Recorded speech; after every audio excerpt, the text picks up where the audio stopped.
All right, we're going to wrap it up with Thursday Night Football. Washington Commanders at the Philadelphia Eagles. Eagles favored by 3.5 here. To remind everybody, we have a lot. We see the data.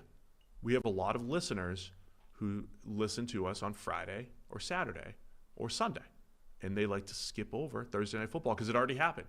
So we started putting it to the end of the show. We apologize to the inconvenience for some of you, but it's just better overall experience for the majority. It's not even. I mean, everybody should be listening to all the games. You should not right? skip anything. Exactly. So Yes. you shouldn't be skipping over it anyway.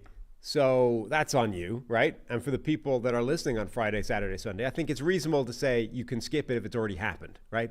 That's a fair compromise. But if it hasn't happened yet, you should be listening anyway. So you deserve no special consideration to be able to listen to it right up front. You deserve no special. You deserve no special consideration because the game is still yet to happen for you. So you should be listening anyway. That's why. That's what we're dealing with here. If you are listening and it already happened, it was a great game. It was awesome. Hopefully, because we got Prize Picks lineups resting on it. Yes, we do. Hopefully, A.J. Brown and Jalen Hurts hit the end zone, and it was great. But Eagles by 3.5 here. They're 7-2. Commanders 7-3. Over/unders 48.5 per FanDuel. Should be last week was a great game, division game. Bengals Ravens ends up a 1-point near overtime game. Hopefully, something similar here tonight. Yeah. Longtime listeners of the show will know that you used to refer to the Tennessee offensive superstars as the dudes. Yes. You know, A.J. Brown, Derrick Henry, these guys that were just capable of being bigger, stronger, tougher, better than you are, and they would win games basically off the back of that. Quietly, the Philadelphia Eagles have kind of assembled a team of those guys, right? I mean, they have A.J. Brown, who they got from Tennessee. Saquon Barkley is now in that kind of dude category of he's just going to go off and hurdle backwards over somebody. You know, can Philadelphia win with those guys now? Can they just rock up and say, our players, our star players are better than your guys that you have trying to stop them? And that's going to be enough to win the game for us. That's where I keep coming back to the ceiling of the Eagles. A.J. Brown, man, is so good. Saquon has been just a fantastic pickup for the Eagles in the pass game as well, not just the run game. But he's turned they've always had good run blocking. They've always had the QB run game element of Jalen Hurts, but he creates big plays, Saquon Barkley, with that in that environment.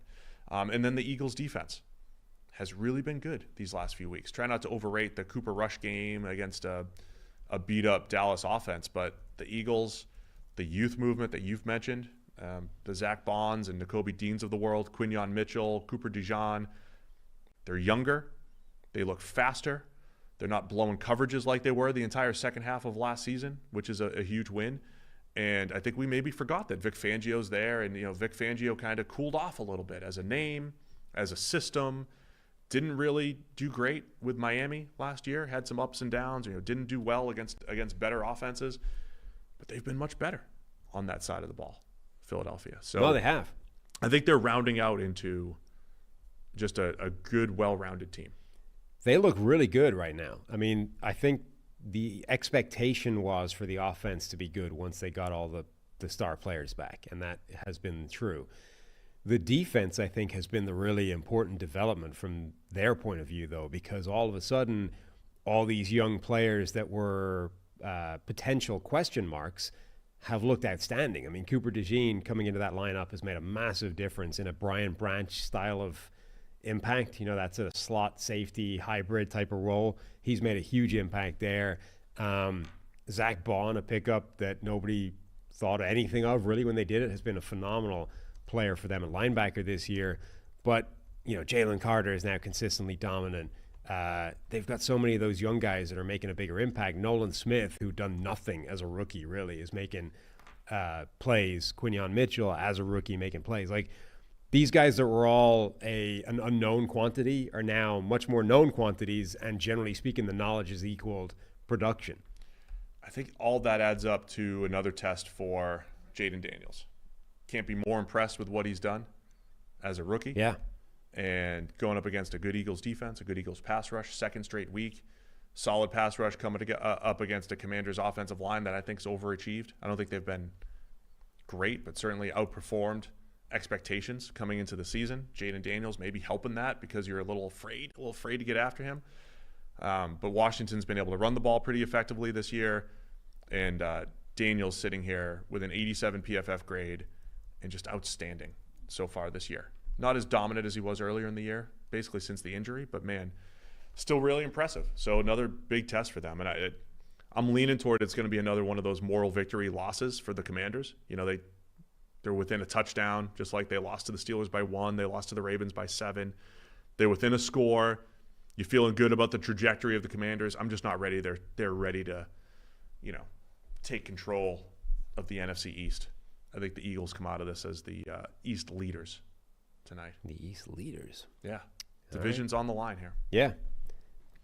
I'm buying into Washington, though. I've been so impressed by Jayden Daniels in that offense. The defense has been better. I do think they're going to have their backs against it this time. I feel like Philadelphia's offense can have success. But this feels like, I mean, I don't want to jinx it because it's Thursday night, but it feels like we could have a shootout here. I'm going with Washington to cover. For Al. If he has a shootout, a little halftime steak, he's feeling good. He's feeling good about himself.